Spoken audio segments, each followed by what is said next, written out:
43 hombres, evaporados en una noche. 22 de octubre de 1432. El monasterio de San Juan de Ortega amanece vacío. Las puertas abiertas. Las velas todavía encendidas. La comida a medio comer. Los libros abiertos como si alguien dejara de leer en mitad de una frase. Pero ni un solo monje. Ni cuerpos. Ni sangre. Ni señales de lucha. Solo silencio. La iglesia envió investigadores. Encontraron documentos aterradores. Rituales prohibidos. Invocaciones de entidades. Un plan que llamaban el Gran Tránsito. Todos los documentos fueron quemados públicamente. Miles de manuscritos. Cientos de años de registros. Destruidos en un día. En 1923, arqueólogos excavaron el sitio. Encontraron una cámara secreta subterránea. 43 nichos vacíos tallados en las paredes. Como tumbas preparadas. Y un círculo ritual en el suelo con símbolos que nadie pudo identificar. La iglesia selló la cámara con concreto. Prohibió más excavaciones. Los archivos del Vaticano contienen 500 páginas sobre este caso. Clasificadas. Acceso solo con autorización papal. 600 años después, la gente sigue reportando cantos en las ruinas, apariciones de monjes en procesión, voces pidiendo liberación. ¿Qué pasó realmente en ese monasterio? La respuesta existe, pero está enterrada bajo siglos de secretos de la Iglesia. 22 de octubre de 1432. Amanecer sobre las montañas de Burgos. Pedro de Nájera, campesino de 41 años, sube por el camino de piedra hacia el monasterio de San Juan de Ortega. Lleva una carreta con provisiones. Pan, queso, verduras del valle. Como hace cada semana desde hace 12 años. El monasterio está a 2 horas de caminata desde su aldea, construido en lo alto de una colina rocosa. Aislado. Silencioso. Hogar de 43 monjes benedictinos que dedican su vida a la oración y la copia de manuscritos sagrados. Pedro llega a las 8 de la mañana. El sol ya está alto, pero algo está mal. Las puertas del monasterio están abiertas de par en par. Esto nunca sucede. Los monjes son estrictos con sus horarios. Las puertas se abren solo para visitantes esperados. Pedro es esperado. Pero las puertas deberían estar cerradas hasta que él llame. Entra al patio principal. Vacío. Silencio absoluto. Ni siquiera se escuchan los cantos matutinos que normalmente resuenan por los claustros a esta hora. Pedro siente un escalofrío que no tiene nada que ver con el viento de montaña. «Hermanos», llama, «he traído las provisiones». Nadie responde. Su voz hace eco en las paredes de piedra. Deja la carreta y camina hacia el refectorio. La puerta está abierta. Entra. Y se detiene en seco. La mesa larga está puesta para el desayuno. Hay platos con comida. Pan mordido. Sopa fría en cuencos. Como si todos hubieran dejado de comer simultáneamente y se hubieran levantado. Pero no hay nadie. Pedro toca uno de los cuencos, todavía tibio. O quizás es su imaginación. Mira alrededor. Las sillas están ordenadas. Algunas ligeramente apartadas de la mesa como si alguien se acabara de levantar. Pero ninguna volcada. Ningún signo de pánico. Sale del refectorio y recorre el claustro. El jardín interior está impecable. Las flores cuidadas. La fuente central fluye normalmente. Todo perfectamente mantenido.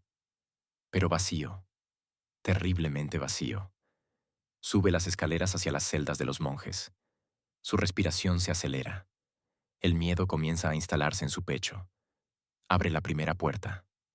La celda está ordenada. La cama hecha. El crucifijo en la pared. La pequeña mesa con una Biblia abierta. Pero ningún monje. Segunda celda. Tercera. Cuarta. Todas iguales. Ordenadas. Vacías. Como si los ocupantes hubieran salido hace un momento con intención de volver. Pero no volvieron. Pedro cuenta. 43 celdas, 43 monjes, ninguno presente. Baja corriendo hacia el scriptorium, la sala donde los monjes copian manuscritos. Quizás están todos allí trabajando. Quizás por alguna razón no escucharon sus llamados. El scriptorium está en silencio, pero hay actividad reciente. 3 mesas tienen pergaminos abiertos, plumas mojadas en tinta, como si alguien hubiera estado escribiendo hace poco. Pedro se acerca a una mesa. Lee las últimas palabras escritas en latín. No entiende latín, pero reconoce cuando una frase está incompleta. La última palabra termina a mitad, como si la mano del escriba se hubiera detenido súbitamente. Hay velas encendidas en el scriptorium, 4 velas grandes, quemándose. Pedro calcula. Estas velas arden unas 6 horas. Si fueron encendidas anoche para trabajo nocturno y todavía arden, significa que nadie las apagó. Nadie ha estado aquí desde hace horas. El pánico real comienza. Pedro sale corriendo del scriptorium. Grita. «Hermanos, padre abad, alguien, ¿dónde estáis?» Su voz hace eco, solo eco, ninguna respuesta humana. Revisa la capilla. Vacía. El altar está preparado. Las velas litúrgicas encendidas, quemándose, consumiéndose sin vigilancia. Pedro ve algo en el suelo frente al altar. Una mancha oscura. Se acerca. Es cera derretida, de una vela grande que se consumió completamente y cayó. ¿Cuánto tarda una vela grande en consumirse? 8 horas. 10 quizás. Pedro sale de la capilla. Ya no camina, corre. Revisa la cocina, vacía. La enfermería, vacía. El sótano, vacío. Los establos. Los 3 caballos del monasterio están allí, nerviosos. Nadie los ha alimentado esta mañana. Vuelve al patio principal. Mira alrededor desesperado. 43 hombres no pueden simplemente desaparecer. Tiene que haber explicación. Decide volver a su aldea. Informar a las autoridades. Sale corriendo del monasterio. Corre montaña abajo más rápido de lo que subió. El miedo le da velocidad. Llega a la aldea 2 horas después. Jadeando, sudando. Grita. Los monjes han desaparecido. Todos. 43. Ninguno queda. El alcalde reúne a 6 hombres. Armados con espadas y antorchas. Suben al monasterio esa misma tarde. Llegan al anochecer. Las puertas todavía abiertas. Entran cautelosamente. Espadas desenvainadas. Esperando emboscada. Encuentran exactamente lo que Pedro describió. Silencio. Vacío. Orden perfecto excepto por la ausencia total de vida humana. El monasterio de San Juan de Ortega fue fundado en 1236 por monjes benedictinos franceses. Casi 200 años de historia cuando los monjes desaparecieron. Durante casi 200 años, el monasterio funcionó normalmente. Los monjes rezaban, copiaban manuscritos, cultivaban sus huertos, vivían en paz. Pero algo cambió en 1420. Los registros empiezan a mostrar problemas. Una carta del abad de entonces, Fray Alfonso de Mendoza, al obispo de Burgos, fechada marzo de 1420. Dice: Excelencia, escribo con preocupación. Varios hermanos reportan visiones nocturnas, figuras oscuras en los claustros, voces en la cripta. Hemos incrementado oraciones. Hemos realizado bendiciones. Pero los fenómenos continúan. Solicito envío de sacerdote exorcista. El obispo respondió con escepticismo. Envió carta aconsejando más disciplina, más ayuno, menos imaginación. No envió exorcista. 6 meses después, otra carta de Fray Alfonso. Esta más urgente. Excelencia, la situación empeora. Fray Tomás desapareció durante 3 días. Lo encontramos vagando en las montañas. No recuerda dónde estuvo. Habla en lenguas que no reconocemos. El obispo envió visitador. Fray Rodrigo de Palencia. Su informe dice: he examinado las alegaciones. Hay indisciplina espiritual. Algunos hermanos han estado leyendo textos no autorizados. Encontré en celda de Fray Pedro un libro en griego sobre filosofía gnóstica. Confiscado. Fray Alfonso murió en 1425. Causa natural. Vejez. El nuevo abad elegido fue Fray Bernardo de Frías. 38 años. Estudioso. Serio. Bajo su liderazgo, el monasterio cambió. Fray Bernardo tenía interés en textos antiguos, en alquimia, en filosofías orientales. Comenzó a importar libros raros, pergaminos de Constantinopla, manuscritos árabes, textos gnósticos. La biblioteca creció, pero también la oscuridad.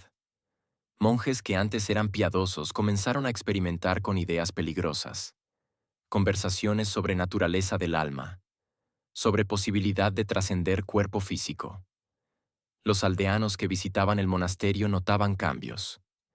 Los monjes estaban pálidos, demacrados, con ojeras. Hablaban poco. Parecían obsesionados con algo. Los últimos 2 años antes de la desaparición, el monasterio se volvió lugar de miedo para los aldeanos. Las historias circulaban. Historias de luces extrañas de noche, de procesiones de figuras encapuchadas, de gritos que venían de la montaña. Y en octubre de 1432, todo terminó. La semana antes de la desaparición, varias personas visitaron el monasterio. Sus testimonios fueron recogidos por investigadores del obispado. Domingo de la Rúa, panadero. Testimonio dado el 25 de octubre. Subí al monasterio el 16 de octubre. Llevaba el pan. 43 hogazas. Cuando llegué, el abad abrió la puerta. El abad nunca abre la puerta. Le pregunté si Fray Lucas estaba enfermo. Fray Bernardo me miró con ojos que me asustaron. Estaban hundidos, rodeados de ojeras negras. Parecía no haber dormido en días. Me dijo, si no volvéis a vernos, rezad por nuestras almas, no por nuestros cuerpos. Nuestros cuerpos ya no importan. Le pregunté qué quería decir. Se quedó mirándome largo rato. Luego dijo, estamos cerca del tránsito, muy cerca. Pronto sabremos si funcionó. No entendí nada. Cerró la puerta. Quedé parado afuera confundido y asustado. Martín de Fraga, herrero. Testimonio dado el 26 de octubre.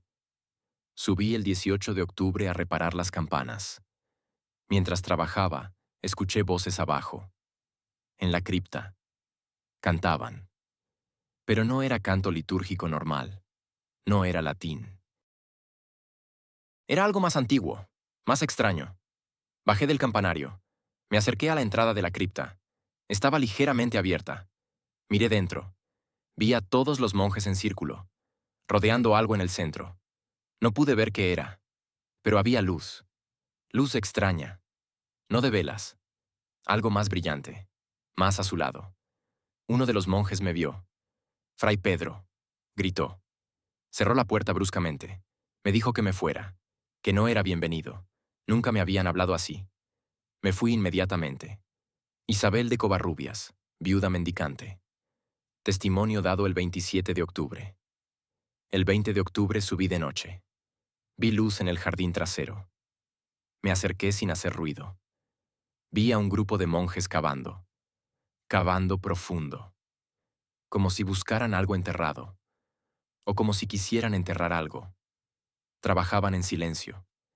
De repente, uno de ellos me vio. Los demás se voltearon. Me miraron. No dijeron nada. Simplemente dejaron las herramientas y caminaron hacia el monasterio. Miré el hoyo que habían cavado. Era profundo, como tumba. Me asusté y bajé corriendo.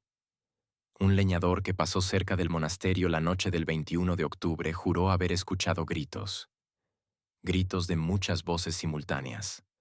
Luego silencio absoluto. Un pastor reportó haber visto luz brillante saliendo del monasterio. Luz que iluminó toda la montaña durante varios minutos. Luego oscuridad completa. Todos estos testimonios apuntaban a la misma conclusión. Los monjes estaban planeando algo, y en la noche del 21 al 22 de octubre, ese algo sucedió. El obispo de Burgos fue informado de la desaparición el 23 de octubre. Envió comisión investigadora al monasterio. Llegaron el 24 de octubre. Durante 5 días examinaron cada rincón. Documentaron todo meticulosamente. Lo más importante fue lo que encontraron en la biblioteca. Cientos de libros, manuscritos, pergaminos, documentos que revelaban en qué habían estado trabajando los monjes. Fray Martín, el teólogo, examinó los textos. Su rostro palideció. Los libros contenían herejías graves, textos gnósticos prohibidos, manuales de alquimia, tratados sobre invocación de espíritus, diagramas de rituales paganos. Había un libro específico, encuadernado en cuero negro, sin título, escrito en mezcla de latín, griego y símbolos desconocidos. Describía ritual de ascensión espiritual, proceso mediante el cual el alma podía liberarse del cuerpo físico y transitar a plano superior de existencia. El ritual requería preparación de meses, ayunos específicos, meditaciones, cantos en lenguas antiguas y finalmente, en momento astrológico preciso, sacrificio voluntario del cuerpo físico. El libro sugería que si el ritual se realizaba correctamente, el alma no moriría, trascendería, se liberaría de prisión material, alcanzaría estado de conciencia pura. Había anotaciones en los márgenes, comentarios de los monjes, cálculos astronómicos, fechas. La fecha final marcada era 22 de octubre de 1432, el día de la desaparición. El diario del abad Fray Bernardo era el más revelador. Una entrada del 15 de octubre decía: «Hemos completado la cámara. Los nichos están tallados. 43 espacios para 43 almas. El círculo está dibujado con precisión perfecta. Solo nos queda esperar el momento exacto. La última entrada. 21 de octubre. Mañana es el día. A medianoche comenzaremos. A las 3 de la madrugada, cuando las estrellas alcancen la posición exacta, completaremos el tránsito. Si alguien encuentra este diario después y nosotros no estamos, sabrá que lo logramos. Sabrá que las almas pueden ser libres».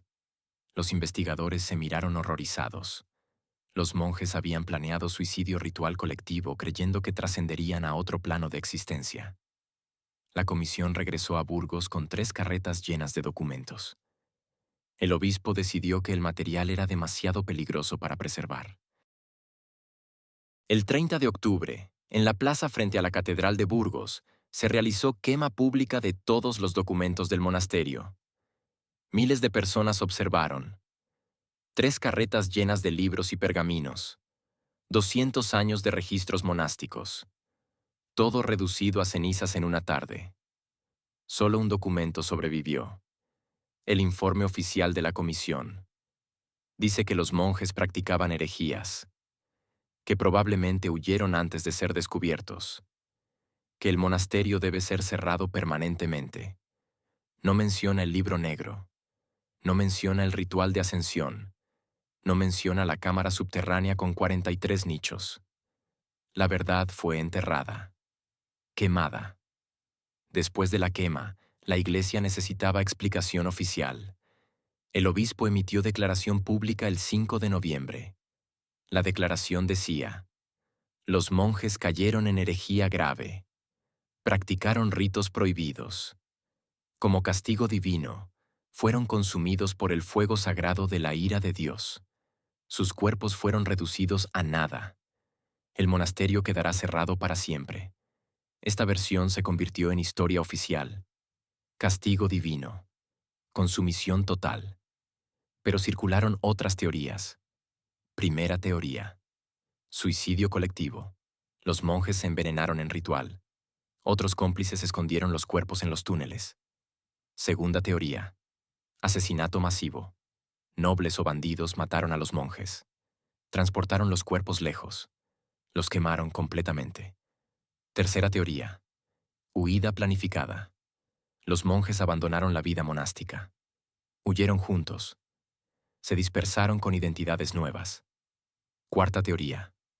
La más perturbadora. Ascensión colectiva. Los monjes realmente intentaron ritual de trascendencia. Y funcionó. Sus cuerpos fueron disueltos. Sus almas pasaron a otro plano de existencia. Esta teoría era herética. Implicaba que rituales esotéricos podían funcionar. La Iglesia la declaró blasfemia. Quien la promoviera sería acusado de herejía. Pero la teoría persistió en círculos esotéricos. Hubo quienes creyeron que los monjes de San Juan de Ortega habían logrado lo imposible. Fuera cual fuera la verdad, 43 hombres entraron en la noche del 21 de octubre. Y al amanecer del 22, ninguno quedaba. El monasterio quedó abandonado, declarado lugar maldito. Los edificios se derrumbaron lentamente, y las teorías siguieron circulando. Hasta que en 1923, arqueólogos excavaron el sitio y encontraron evidencia que apoyaba la teoría más aterradora de todas, la teoría del ritual, la teoría de que los monjes realmente intentaron trascender. 1923, 491 años después de la desaparición. Un equipo de arqueólogos de la Universidad de Salamanca obtiene permiso del Obispado de Burgos para excavar las ruinas del monasterio de San Juan de Ortega. El equipo está dirigido por el profesor Manuel Gómez de la Serna, 52 años, especialista en arquitectura medieval. Ha excavado docenas de monasterios abandonados en Castilla. Este es uno más para su investigación. O eso cree. Llegan al sitio en junio. Las ruinas son impresionantes. Muros derrumbados, torres caídas. Pero la estructura básica todavía es visible. Pueden trazar dónde estaba el claustro, dónde estaba la capilla, dónde estaban los dormitorios. Comienzan excavación metódica. Durante 2 semanas encuentran lo esperado. Fragmentos de cerámica, monedas medievales, restos de utensilios de cocina, huesos de animales. Nada extraordinario. Pero el 3 de julio encuentran algo. Uno de los trabajadores, cavando en lo que fue la capilla, descubre escalera de piedra descendiendo. Escalera que no aparece en ningún plano arquitectónico conocido. El profesor Gómez desciende con 2 asistentes. Llevan linternas. La escalera baja profundo. 20 escalones.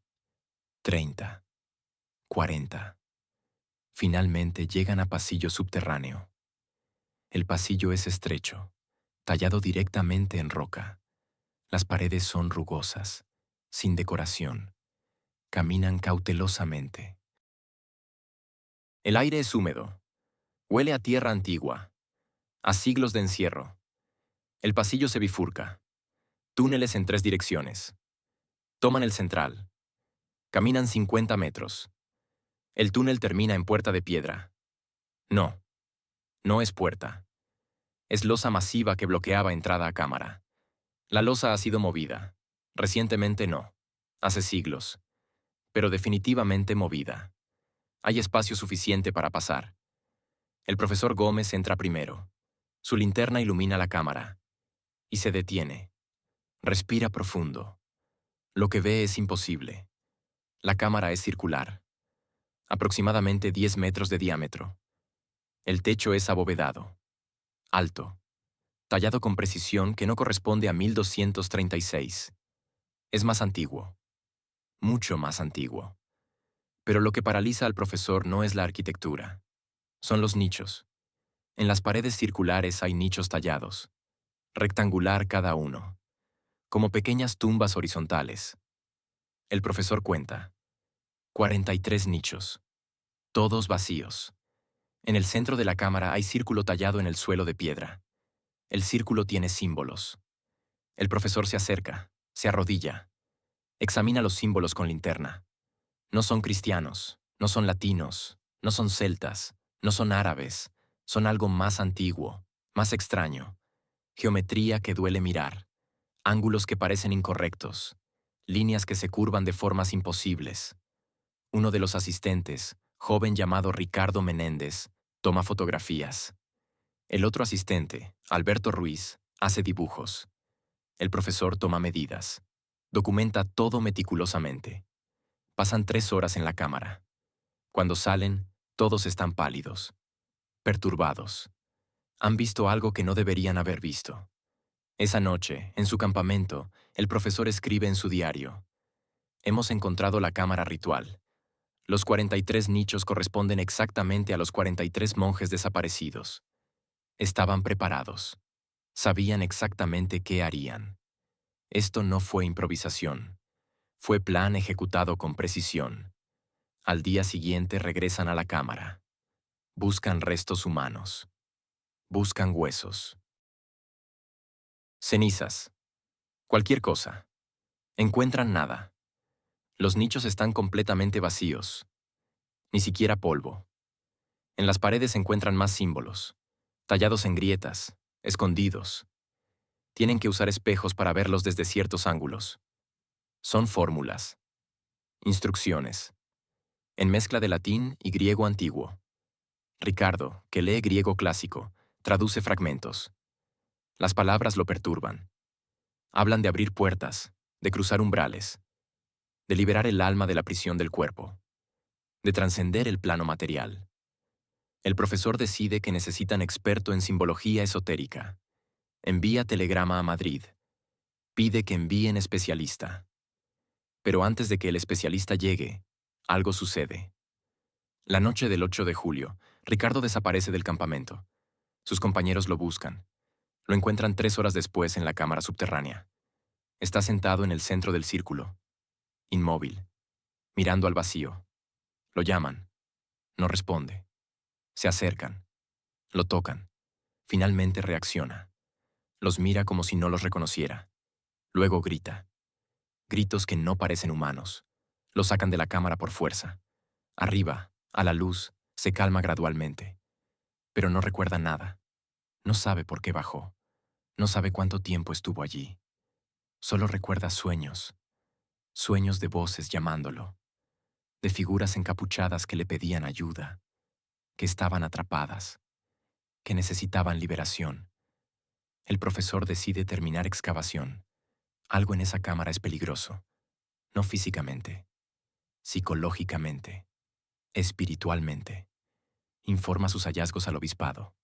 La respuesta es inmediata. Orden de detener excavaciones. Sellar la cámara. No publicar nada. El obispo envía equipo de construcción. Llenan la entrada con concreto. Toneladas de concreto. Sellan completamente el acceso a los túneles. El profesor protesta. Esto es importante históricamente. Arqueológicamente. Debe ser estudiado. Le responden que es peligroso espiritualmente. Que la iglesia sabe lo que hace. Que obedezca. Las fotografías de Ricardo son confiscadas. Los dibujos de Alberto son confiscados. Las notas del profesor son revisadas. Le permiten quedarse con descripciones generales, pero le prohíben mencionar los símbolos específicos o las fórmulas en las paredes. El profesor obedece, pero guarda copias secretas de algunos dibujos. Los esconde. 30 años después, poco antes de morir en 1953, los entrega a un colega de confianza con instrucciones de publicarlos cuando sea seguro. Esos dibujos finalmente se publican en Revista Académica Oscura en 1987. Causan sensación breve entre estudiosos de lo oculto. La Iglesia emite declaración negando autenticidad. Hoy, la entrada a la cámara sigue sellada. El sitio del monasterio es propiedad de la Iglesia. Acceso prohibido sin autorización especial, que nunca se concede. La cámara permanece allí, bajo toneladas de concreto, con sus 43 nichos vacíos, con su círculo de símbolos imposibles, esperando. En archivos de la Inquisición española, descubiertos cuando la institución fue abolida en 1834, hay documento clasificado como extremadamente sensible. Es informe escrito por inquisidor enviado secretamente a investigar el monasterio de San Juan de Ortega en 1433, un año después de la desaparición. El inquisidor se llamaba Fray Tomás de Uceda, dominico, 42 años, veterano de múltiples investigaciones de herejía, hombre duro, pragmático, no dado a supersticiones. Su informe tiene 40 páginas, manuscrito en latín, caligrafía cuidadosa, tono profesional, hasta la página 15. Después el tono cambia, se vuelve nervioso, urgente, asustado. El informe comienza describiendo viaje al monasterio. Fray Tomás llegó en marzo de 1433, acompañado por 2 asistentes, un escribano y un soldado. Encontraron el monasterio abandonado, como esperaban, pero no vacío. Había presencias. El informe lo dice explícitamente. No estábamos solos. Desde el primer momento sentimos que éramos observados, por ojos que no podíamos ver. Fray Tomás era escéptico de lo sobrenatural. Atribuyó la sensación a nervios, a historias que había escuchado, a imaginación. Continuó investigación metódicamente. Examinó cada edificio. Encontró exactamente lo que investigadores previos habían reportado. Comida vieja en el refectorio. Celdas ordenadas. Manuscritos a medio copiar. Pero encontró algo más. Algo que investigadores previos no habían visto. O habían visto y decidido no reportar. En la cripta, debajo de la capilla, encontró manchas. Manchas oscuras en el suelo de piedra. Analizó las manchas. Era sangre. Vieja. Seca.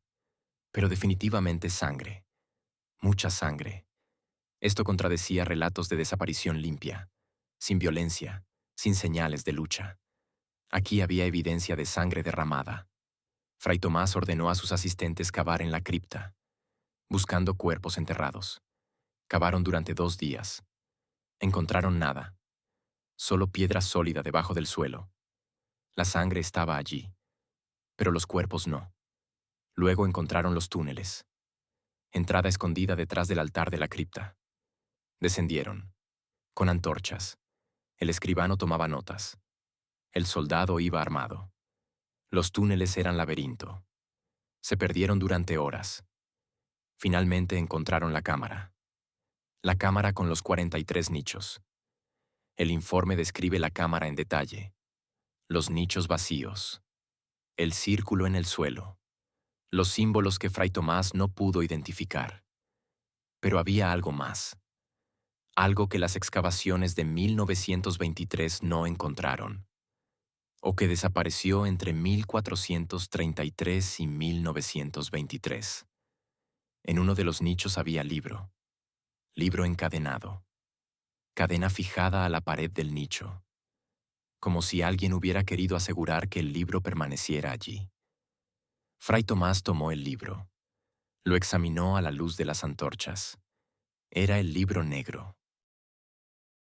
El libro de rituales que los investigadores previos habían encontrado en la biblioteca y que fue quemado. O eso pensaban. Evidentemente había copia, escondida, preservada. Fray Tomás leyó partes del libro. Su informe cita fragmentos, en latín, describiendo el ritual de ascensión, los pasos exactos, los cantos necesarios, las fórmulas alquímicas para preparar el cuerpo. Y algo más, algo que heló la sangre de Fray Tomás. El libro decía que el ritual podía fallar, que si no se ejecutaba perfectamente, las almas no trascenderían, quedarían atrapadas, ni vivas ni muertas, suspendidas entre planos de existencia, conscientes, sufriendo, incapaces de liberarse. El libro incluía método para determinar si ritual había funcionado o fallado, señales específicas, fenómenos que indicarían almas atrapadas. Fray Tomás comprobó esas señales. Todas estaban presentes. Temperaturas anormalmente bajas en la cámara. Sensación de ser observado. Susurros que parecían venir de las paredes. Sombras que se movían sin fuente de luz. El informe dice textualmente: basado en las señales descritas en el libro, concluyo que el ritual falló. Los monjes intentaron ascensión. No murieron físicamente. Sus cuerpos fueron disueltos mediante sustancias alquímicas, pero sus almas no trascendieron. Quedaron atrapadas en este lugar, en estado de existencia parcial, conscientes de su error, incapaces de corregirlo. Fray Tomás recomendó acciones específicas: demoler el monasterio completamente, exorcizar el terreno con ritual de 40 días, quemar el libro negro, sellar los túneles permanentemente. También recomendó que el caso fuera clasificado como secreto máximo, que nunca se revelara públicamente, porque admitir que rituales heréticos podían tener efectos reales cuestionaría fundamentos de la doctrina católica. El libro fue llevado a Burgos, entregado al obispo. Este lo envió a Toledo, de allí a Madrid. Finalmente terminó en archivos secretos del Vaticano, donde presumiblemente todavía está. El informe de Fray Tomás fue archivado, clasificado, olvidado durante 400 años, hasta que archivos de la Inquisición fueron abiertos en 1834. Fray Tomás de Uceda murió 3 meses después de entregar su informe. Mayo de 1433. Oficialmente cayó de escalera en su monasterio en Valladolid. Se rompió el cuello. Muerte instantánea. Tenía 42 años. Saludable. Ágil. Monje experimentado acostumbrado a subir y bajar escaleras monásticas. Su muerte fue conveniente. Demasiado conveniente. Silenciosa. Final. La teoría oficial era que todos los 43 monjes desaparecieron, pero hay evidencia de que no todos participaron en el ritual, que algunos escaparon, o fueron excluidos, o huyeron antes. Durante 50 años después de 1432, hay reportes esporádicos de monjes benedictinos de San Juan de Ortega, vistos en diferentes lugares de España. 1438. Santiago de Compostela. Un peregrino alemán llamado Hans Müller registra en su diario de viaje Encuentro extraño. El diario dice: en la plaza de la catedral vi 3 monjes con hábito negro. El hábito tenía bordado específico que reconocí. Era el símbolo de San Juan de Ortega. Me acerqué para hablar. Quería preguntarles sobre su monasterio porque había oído historias. Cuando me acerqué, me miraron con terror absoluto. Uno gritó algo en español que no entendí. Los 3 corrieron. Desaparecieron entre la multitud. Pregunté a lugareños sobre monjes de San Juan de Ortega. Me dijeron que ese monasterio estaba abandonado desde hace años, que todos los monjes habían desaparecido misteriosamente. 1445. Toledo. Un comerciante llamado Alfonso de Medina reporta al obispado encuentro con monje que afirmó ser sobreviviente de San Juan de Ortega. El reporte dice: conocí a un monje en la posada donde me hospedaba. Era viejo, demacrado, enfermo. Me dijo que había sido novicio en San Juan de Ortega, que escapó la noche del ritual porque tuvo miedo, que vio cosas que no debió ver, que lleva 13 años huyendo, escondiéndose, cambiando de lugar constantemente. Le pregunté qué vio exactamente. Se negó a decir. Solo repitió: no participé. Me salvé. Pero ellos no. Están atrapados. Escucho sus gritos cada noche en mis sueños.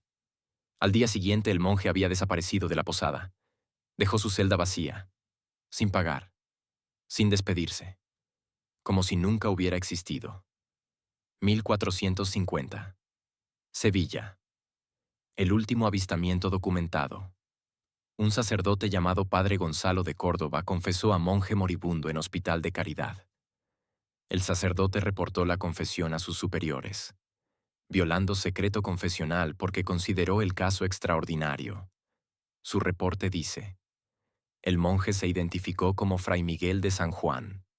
Dijo ser el último sobreviviente del monasterio de San Juan de Ortega.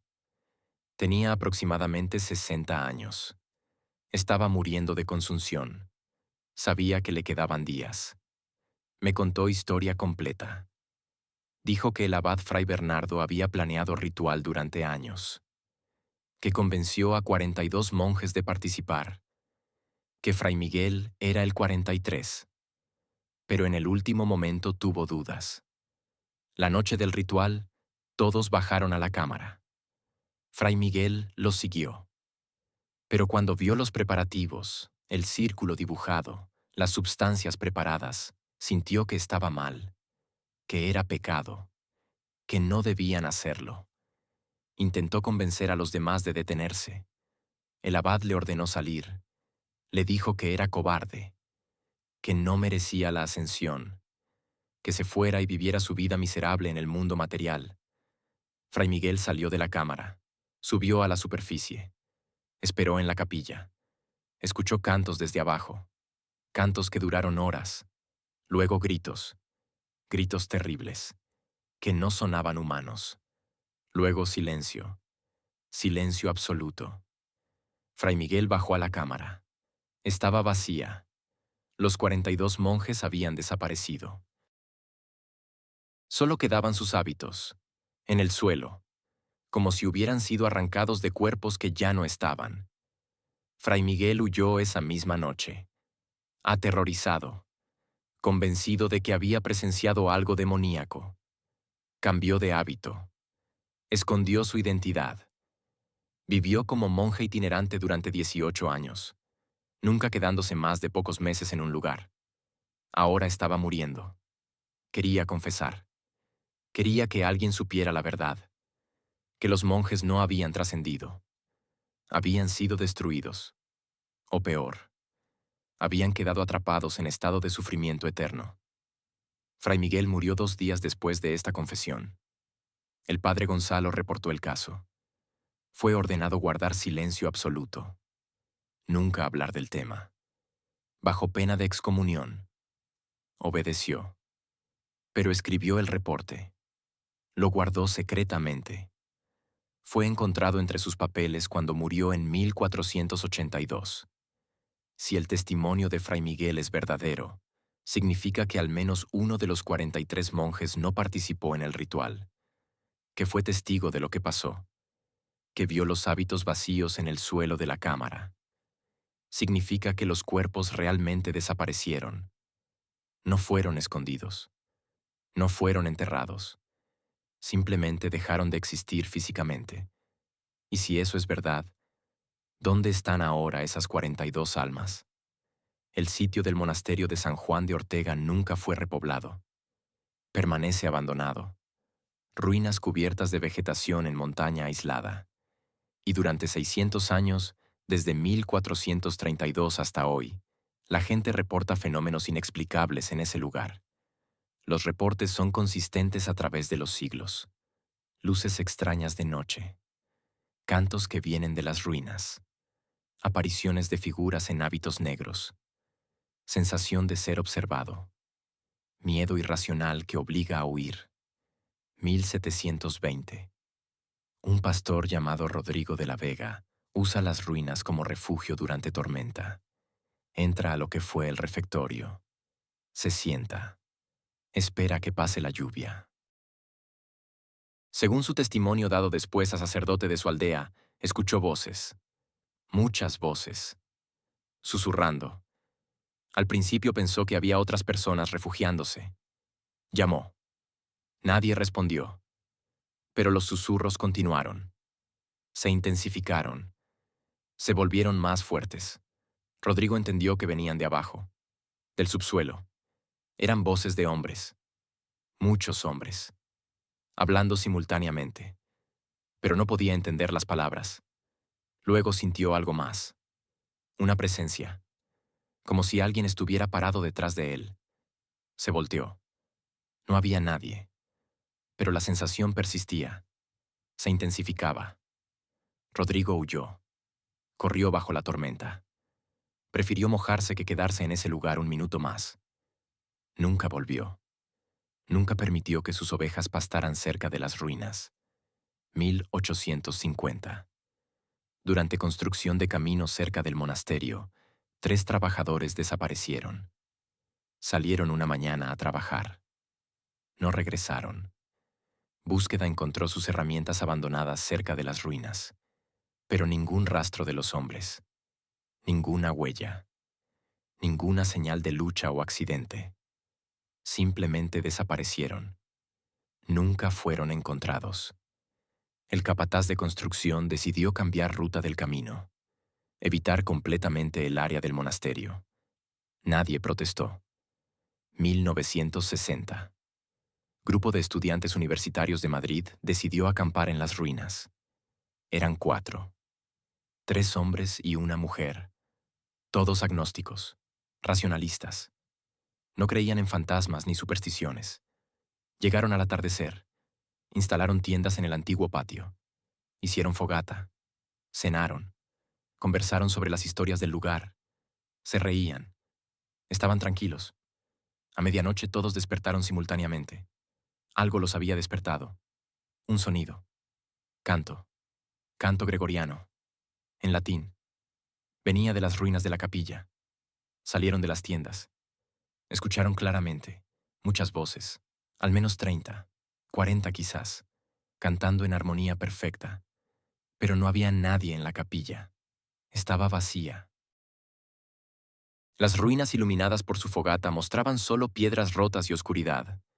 El canto continuó durante 5 minutos. Luego cesó abruptamente. Silencio total. Los estudiantes se miraron. Todos lo habían escuchado. No era imaginación. Decidieron irse. Esa misma noche. Recogieron sus cosas. Bajaron la montaña a las 2 de la madrugada. Prefirieron caminar en oscuridad que quedarse allí. Años después, uno de ellos, convertido en profesor universitario, escribió sobre la experiencia. Éramos escépticos, racionalistas, pero lo que escuchamos era real. No tengo explicación. Solo sé que algo permanece en ese lugar. Algo que canta. Algo que espera. 2010. Investigadores paranormales con equipo de grabación visitaron las ruinas. Pasaron 3 noches allí. Grabaron audio continuamente. Al revisar las grabaciones encontraron algo. En grabación de la segunda noche, a las 3:14 de la madrugada, se escuchan voces. Múltiples voces. Hablando en latín. Enviaron las grabaciones a experto en latín medieval. La traducción es inquietante. Las voces dicen: líberanos, nos equivocamos, estamos atrapados, no podemos ascender, no podemos descender, líberanos, por piedad, líberanos. Las voces repiten estas frases durante 43 segundos. Luego silencio. Los investigadores intentaron publicar sus hallazgos. La iglesia los amenazó con demanda. Por difamación. Por crear pánico. Las grabaciones fueron retiradas de Internet. Pero copias circulan. En foros de fenómenos paranormales. En sitios de misterios sin resolver. Las voces están ahí. Escuchables. Reales. El sitio del monasterio permanece abandonado. La iglesia sigue siendo propietaria. Mantiene señales de prohibido el paso. Cercas. Aunque las cercas están siempre rotas. La gente entra. Algunos por curiosidad. Otros por buscar sensaciones. Pocos se quedan mucho tiempo. La mayoría huye antes del anochecer. Los que se quedan toda la noche salen cambiados. Pálidos. Silenciosos. Negándose a hablar de lo que vieron o escucharon. Algo permanece en San Juan de Ortega. 6 siglos después del ritual fallido. 42 almas atrapadas. Conscientes. Sufriendo. Incapaces de liberarse. Esperando. Siempre esperando. Que alguien las libere. Archivos secretos del Vaticano. Ciudad del Vaticano. Roma. El repositorio de los secretos más profundos de la Iglesia Católica. 85 kilómetros de estanterías. Documentos que datan de siglo VIII hasta el presente. En la sección España. Subsección. Casos extraordinarios. Hay expediente. Número 312. San Juan de Ortega. 1432 a 1433. El expediente está clasificado. Nivel de seguridad máximo. Acceso solo con autorización papal directa. Desde 1433. Casi 600 años sellado. ¿Qué contiene? Oficialmente nadie lo dice. Pero hay filtraciones. Siempre hay filtraciones. En 1980, un académico italiano llamado Giuseppe Ferrara obtuvo acceso limitado. 3 horas. No pudo copiar documentos. Solo leer y tomar notas breves. Bajo supervisión constante. Ferrara publicó artículo en revista académica oscura describiendo lo que vio. El Vaticano negó autenticidad. Dijo que Ferrara inventó. Pero Ferrara era historiador respetado. Sin razón para mentir. Según Ferrara, el expediente contiene 517 páginas, dividido en 6 secciones. Primera sección. Informes de investigadores enviados en 1432. Comisión del Obispo de Burgos. Descripción detallada del monasterio vacío. Listado de evidencias encontradas. Copias de páginas del libro negro antes de ser quemado. Segunda sección. Informe del inquisidor Fray Tomás de Uceda. El informe completo de 40 páginas. Incluye dibujos de los símbolos en la cámara subterránea. Transcripción de fórmulas encontradas. Análisis de las manchas de sangre en la cripta. Tercera sección. Testimonios de sobrevivientes. Declaraciones de 4 monjes que afirmaron escapar del monasterio antes del ritual. Sus testimonios son contradictorios en detalles pero consistentes en esencia. Todos hablan de ritual planeado, de abad obsesionado con trascendencia, de preparativos que duraron años.